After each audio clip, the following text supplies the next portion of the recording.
I always thought I had a normal life, a bit secluded, maybe, but normal. That's what you think when you grow up, surrounded by the same high walls, the same echoing halls. My name is Valentina Ricci, and I live in a large house near the outskirts of Naples. To anyone peering through our iron gates, it might look like a mansion from a fairy tale. But fairy tales don't tell you about the shadows. My father, Luca Ricci, is a businessman, or so he claims. I've overheard enough hushed phone calls and seen enough strange faces coming in and out of our home to guess that his business isn't the kind you learn about in school. He's a broad-shouldered man with a stern face that rarely smiles, except when he's making a deal or when his pals, who reek of smoke and secrets, pat him on the back and call him Padrino. My mother, Maria, is a beautiful woman, but you can see the sadness etched into her face if you look closely enough. She spends most of her days in the garden or in her painting room, where the smell of oils and turpentine mix with her sighs. One evening I was coming down the stairs, the sound of my footsteps lost in the vastness of our hall, when I heard them, the sharp snaps of my father's voice. I paused, gripping the ornate railing, listening. "You can't back out now, we're too deep in this," he growled in Italian. His words were like ice. "You think you can just walk away? Think about your family." I wasn't supposed to hear that. I wasn't supposed to know these things. I rushed back to my room, my heart pounding, trying to convince myself that maybe he was just talking about a regular business deal. But deep down, I knew. Days went by, and the visitors became more frequent. My father would be away for days, coming back at odd hours, his suit smelling of smoke and something else, something metallic, like blood. It was during one of those days when he was away that I found my mother crying in the kitchen. She was sitting at the table, her head in her hands, a cup of untouched coffee in front of her. "Mama," I said softly, walking over to her. "What's wrong?" She looked up, wiping her eyes. "It's nothing, Valentina. Just adult problems, tesoro." I sat beside her, taking her hand. "Is it about Papa?" She sighed, her gaze drifting to the window where the curtains fluttered slightly with the breeze. "Your father, he has a lot of responsibilities. Things that, well, you wouldn't understand." "But why do you cry?" I pushed, needing to understand her sadness. "It's hard, Valentina," she replied, squeezing my hand. "This life, your father's life, it's not simple. I worry about him, about us. But we could leave, right? If it's so bad, why don't we just go?" Her laugh was bitter, nothing like the warm chuckles she shared on my birthdays. "And go where? Your father's reach is far, and his colleagues, they don't let people just walk away." I wanted to argue, to scream that we could try, but the resignation in her eyes stopped me. It was then I realized that our gilded cage was locked from the outside, and my father held the key. Life took a turn, and the days blended into a silent monotony. My father decided that school wasn't safe for me anymore. "Too many risks," he muttered one evening, not really talking to me, but more to himself. I didn't argue. Arguing with Luca Ricci was like yelling at a storm to stop raining. Useless and potentially dangerous. Instead of school, the dining room became my classroom, and a series of tutors came and went. They taught me languages, English, French, even some German. "For your future," my father said, but he never explained further. Languages I could handle, but the good manners lessons felt like a joke. "Sit up straight, Valentina. A lady never rests her elbows on the table, Valentina.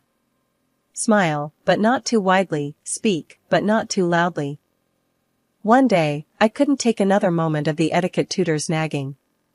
"Why does it matter?" I snapped, slamming my book shut. "Who am I trying to impress in here?" She looked taken aback, her eyes wide and her mouth pinched tight. "Your father insists." "I don't care what he insists on," I shouted, then immediately regretted my outburst. She was just doing her job, after all. That night, I couldn't sleep. The house felt smaller, tighter. I slipped out of my bed and wandered down to the kitchen for a glass of water. The light was on, and my mother was there, sitting at the table again, looking lost in thought. "Can't sleep?" I asked, my voice a whisper in the large, empty kitchen. She jumped a little, then forced a smile. "Just some things on my mind, Valentina." "What about you?" I shrugged, pouring myself a glass of water. "Just tired of all this." I gestured vaguely around. "All these rules and lessons." She sighed and patted the chair next to her. I sat down, feeling suddenly very young and very tired. "It's for your own good, they say," she murmured, staring at her own untouched tea. "But sometimes, I wonder if we're not just preparing you for another kind of prison." I didn't ask what she meant. It seemed too deep, too dark for the night to hold. The next morning, I was supposed to have another language session, but I lingered over breakfast, dreading the return to the dining table turned classroom. "Why do I need to learn all this?" I asked the guard who watched over the house, and sometimes over me, as if he might have an answer. He just shrugged, his face unreadable. "Orders from your father. That's all I know." And there it was again, the weight of silence, pressing down on me, suffocating and impenetrable. As I walked back to the table, the guard's steps echoed behind me, a reminder that even my complaints were monitored, evaluated, and contained within these walls. Days passed, and I grew more resentful, more suffocated by the silence and the secrets. I knew the tutors whispered about me, about my family. I saw the way they looked at me, like I was a bomb that might go off at any mention of the outside world. The days dragged on, each one blending into the next, with the same dreary sameness. I was turning 18 soon, and I could feel the walls of my home closing in on me. Something had to change, or I would suffocate in this golden prison. On the morning of my birthday, my father called me into his study, a room filled with dark wood and darker secrets. "Valentina," he began, his voice firm, "you are now of age. It's time we discussed your future more seriously." I tensed, knowing that whatever he had planned wasn't going to be something I'd like. "What about my future?" I asked, trying to keep my voice steady. He looked at me, his gaze calculating. "You will marry Giancarlo Rossi. He's a good man, comes from a strong family. This will be good for us, for our families." I felt my stomach drop. "Marry? But I don't even know him." The thought of marrying a stranger, especially one chosen by my father, made me want to run screaming from the room. "It's not a request, Valentina," he said, his voice hardening. "It's decided. You will meet him next week. Be ready." After I left his study, my mind raced with panic and fear. Marry Giancarlo? I couldn't. I wouldn't. I had to get out of here. Over the next few days, I hatched a plan. It was risky, but it was the only shot I had. I approached my father under the guise of acceptance. "Father," I said, trying to sound as meek as I could, "since I am to be married soon, could I perhaps travel to the USA? A kind of pre-wedding trip?" He regarded me suspiciously. "Why the USA?" "I want to see the world a little before I settle down," I lied smoothly. "Just a few weeks. I'll be careful. I promise." He pondered for a moment, then nodded. "Fine. But Marco will go with you. No arguments." Marco was one of his most trusted guards.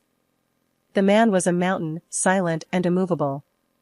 The challenge just got bigger, but I had no choice. "Thank you, Father," I said, keeping my relief hidden. The following week, as planned, I landed in New York City with Marco shadowing my every move. The city was a breath of fresh air, a stark contrast to the stifling life back home. I knew I had to act fast. One day, while Marco was distracted, I slipped into a store and bought a few essentials, clothes, a wig, and a prepaid phone. Later, at a crowded supermarket, I seized my moment. I feigned interest in some products on a lower shelf, waited for Marco to move ahead, then quickly changed my appearance in the restroom. Heart pounding, I walked right out of the supermarket, another face in the crowd. I didn't stop walking until my legs burned and my breath came in sharp gasps. The first few weeks in New York were a blur. Every day was a battle between the thrill of freedom and the gnawing fear of being caught. I kept looking over my shoulder, half expecting to see Marco or someone else from my father's world. But the city was big, noisy, and indifferent, a perfect place to hide.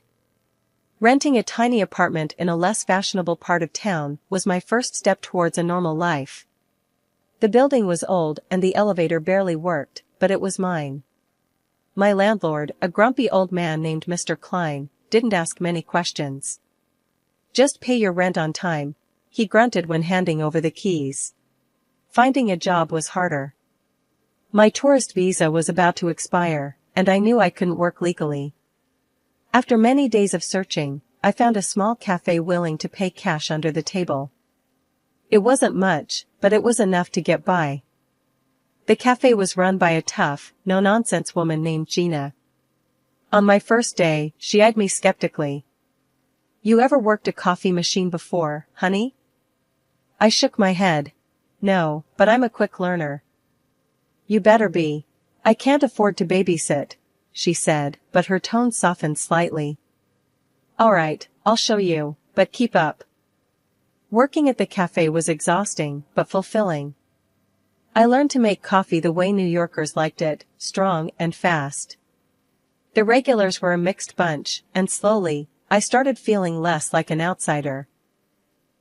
One evening, as I was closing up, a customer I recognized as a regular, Mike, lingered at the counter. "You're not from around here, are you?" he asked, his tone friendly but curious. "No, I'm not," I admitted, wiping down the counter. "You got a story, huh?" he pressed, in a way that wasn't prying but seemed genuinely interested. "Doesn't everyone?"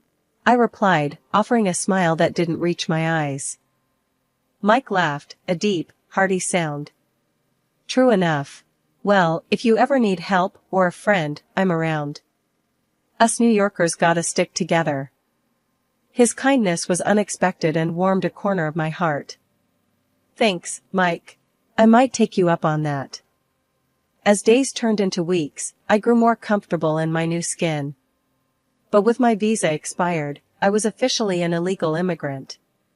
The fear of deportation loomed large, a constant shadow over my newfound independence.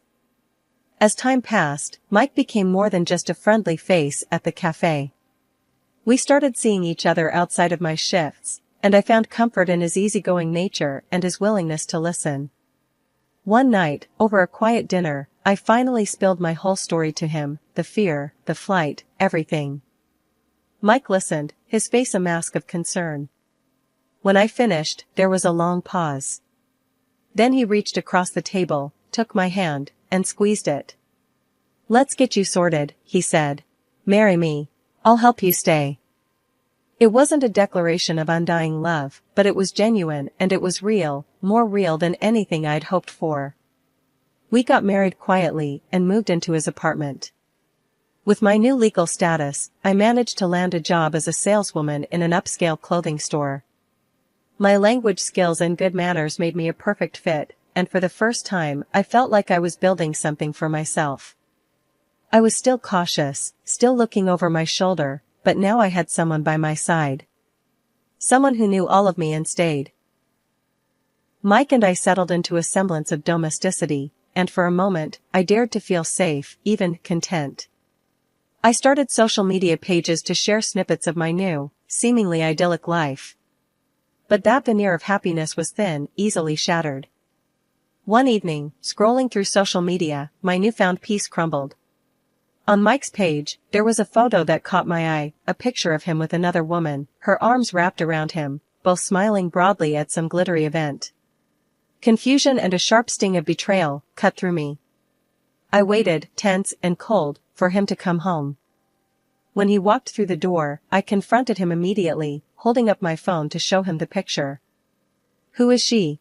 My voice was sharp, a knife edge of hurt underlying the question.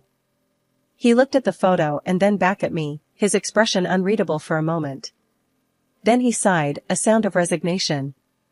"That's Lisa," he admitted. "I've been seeing her." The simplicity of his confession, the blunt honesty of it, knocked the wind out of me. Seeing her? While you're married to me? I struggled to keep my voice even. Valentina, I thought you understood, he started, his tone frustratingly calm. Our marriage, it was more of a convenience, a help. It wasn't meant to be real. Real. The word echoed mockingly around the sparse living room. I felt a bitter laugh bubble up. Not real? You think because you married me to help me out that it gives you the right to, what? Cheat openly? Where does that leave me, Mike? He shrugged, a gesture that ignited my anger further. I told you, I don't see this as a real marriage. I thought we had an understanding. An understanding? No, Mike, you never said you'd humiliate me like this. The hurt was rapidly being replaced by a searing anger. He looked at me hard then. Valentina, you can always go back to your father if something doesn't suit you. As the days turned into weeks, Mike's behavior worsened. He began to drink more, his temper shortening with each glass. He started ordering me around, his words sharp and commanding. If I protested, he'd remind me of my precarious situation, of the ease with which he could send me back to my father. You should be grateful, he'd sneer. I'm your ticket to staying here, remember? His nights out became more frequent, and I was left alone, wrestling with my thoughts, the loneliness eating at me. Then, one evening, he went too far. Coming home drunk, he threw a demand over his shoulder as he stumbled past me. Go sleep on the balcony tonight, I don't want to hear you moving around and bothering me. Then, one morning, as if my life needed more complication, I received a message from my father on social media. The message was cold, threatening. I know where you are. You will come home, or you will suffer the consequences. You have shamed us, running away like a coward. You will be locked away if you force my hand. I showed the message to Mike, hoping, perhaps foolishly, for some semblance of support or protection. Instead, his eyes lit up with a grotesque kind of glee. This is perfect, he said, grinning. We can use this. The idea was out of some wild crime drama, but Mike was buzzing with excitement about it. We're gonna stage your kidnapping. It's foolproof. We demand a ransom from your old man, he pays, and we're set, he explained with a grin that didn't reach his eyes. I stared at him in disbelief. You can't be serious. This is insane, I protested, the weight of the plan sinking in. We can't just pretend I'm kidnapped. What about the consequences? Mike waved off my concerns with a flick of his hand. Consequences? Val, look, your father won't ever find out it was us. We'll be long gone with the cash before anything can backfire. I tried again, my voice firm. I don't want to do this, Mike. It's wrong, and it's dangerous. But Mike wasn't listening. His mind was made up. It's too late for cold feet, he snapped. He grabbed my phone and locked himself in the bedroom, leaving me pacing the living room, feeling trapped and helpless. Hours later, he emerged with a smug look. Done, he said, showing me the message he'd sent to my father. It claimed that I had been kidnapped, and the ransom was $1 million. He even managed to take a convincing photo of me, looking distressed and weary, which he attached to the message. Mike was practically bouncing on his heels as he replied, Now we wait. Once he pays, we can finally get the hell out of here. The waiting was the hardest part. I felt like I was in a bad dream, watching the hours tick by, each minute stretching out endlessly. Mike was glued to his computer, checking the offshore account repeatedly, while I tried to stay out of his way, my anxiety mounting. Then, just a day later, Mike whooped with joy. He paid. The money's here. His delight was grotesque, as he logged into the account and showed me the balance. $1 million. It was real. This was actually happening. I'm heading to the bank first thing to get this sorted into cash. We'll need to move fast after that, he said, already grabbing his coat and keys. As the door slammed behind him, I realized that Mike, in his own way, was no different from my father. Here I was, caught between the criminal machinations of my father and the deceitful schemes of my husband. I had escaped one cage only to find myself locked in another. I was throwing my clothes into a bag when I heard Mike's car pull up outside. My heart hammered in my chest as I scrambled to destroy anything that might lead him, or worse, my father, to me. Shredding papers, deleting emails, I was a whirlwind of desperate activity. Just as I zipped up my bag, the door flew open. Mike stumbled in, his eyes glazed over from drink, a wild grin plastered on his face. He dangled his car keys in front of him. "Hey, Val, go fetch us some dinner from that Chinese place, will ya? I'm starved." His slurred words barely registered as I took the keys, my mind racing. This was my chance. Without a word, I bolted for the door, heart pounding as I slipped into the driver's seat of his car. I didn't head for the restaurant. Instead, I drove. The highway stretched out before me like a ribbon of freedom, and I pushed the car faster, watching the city lights blur past. My pulse matched the frantic beat of the tires on the road. I had no destination in mind, just away, anywhere but here. My phone buzzed incessantly in the passenger seat, a relentless reminder of the world I was fleeing. At a red light, I grabbed it, turned it off, and tossed it into a trash can on a deserted street corner. If my father had ways of tracking me, I wouldn't make it easy for him. Hours passed as I drove, the night deepening around me.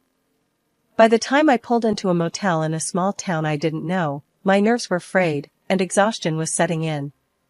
I checked in under a fake name, paid in cash, and collapsed on the bed. Sleep was fitful, filled with nightmares of chases and captures. When morning broke, I was already awake, staring at the ceiling, trying to piece together my next move. I turned on the TV for background noise more than anything else, but froze when a news report caught my attention. Mysterious attack last night in New York City. The victim, identified as Michael Davidson, was found dead in his home, which appeared to have been ransacked by unknown assailants. The breath whooshed out of me. Mike was dead. The reality hit me like a physical blow. Whatever his faults, whatever the mess he'd dragged me into, I hadn't wished him dead. The report speculated that the attackers were searching for something, possibly related to criminal activities. I packed up in a rush, my hands shaking. I needed to get away before anyone connected me to Mike's death. As I loaded the last of my bags into the trunk of the car, a heavy weight settled at the bottom, caught my eye. It was a gym bag I hadn't noticed before. Curious and wary, I unzipped it. Inside, stacks of cash stared back at me, hundreds, thousands, $1 million in crisp bills. The ransom money. Mike must have stashed it here before coming inside last night. For a long moment, I just stared. This money was the cause of all this chaos, the reason Mike was dead, the reason my life was in ruins. But it also represented a chance to start over, to live free from my father's shadow, to compensate for years of fear and manipulation. The nagging fear of my past catching up never completely left me. I made a tough decision, one that went against my morals, but felt necessary for my safety. I underwent plastic surgery and purchased documents in a new name. It was against the law, and the guilt weighed on me, but the fear of my old life, discovering me, was stronger. I reassured myself it was a necessary evil to protect my newfound peace. Finally, I found myself drawn to a small coastal town. I rented a small apartment with a view of the ocean, the soothing sound of the waves a constant reminder of the freedom I now possessed. The first few weeks were tough. I took long walks on the beach, the salty air clearing my mind, helping me to plan. I needed a job, a way to sustain myself without dipping into the gym bag full of cash too often. One morning, while sipping coffee at a local diner, I overheard a conversation from the next table. "We're swamped at the gallery since Jenna left. Can't seem to find anyone who knows their way around handling artwork." Without thinking, I turned and said, "I have experience with that." It wasn't entirely true, but I had helped organize charity art auctions back in the city. The woman looked me over, her eyes sharp but not unkind. "Is that so? You looking for work?" Yeah, I am, I replied, my voice steadier than I felt. Come by tomorrow. Let's see what you've got, she said, handing me a business card. Her brisk, no-nonsense tone reminded me of Gina, but gentler. That conversation turned into a job offer, and suddenly, I found myself working at a local art gallery. It was a small place, but it buzzed with creativity and passion. Months passed, and life found a new rhythm. The fear that had clung to me, shadow-like, began to dissipate. I was no longer looking over my shoulder, no longer jumping at shadows. I started to make friends, real friends who knew nothing of my past, only the person I was now.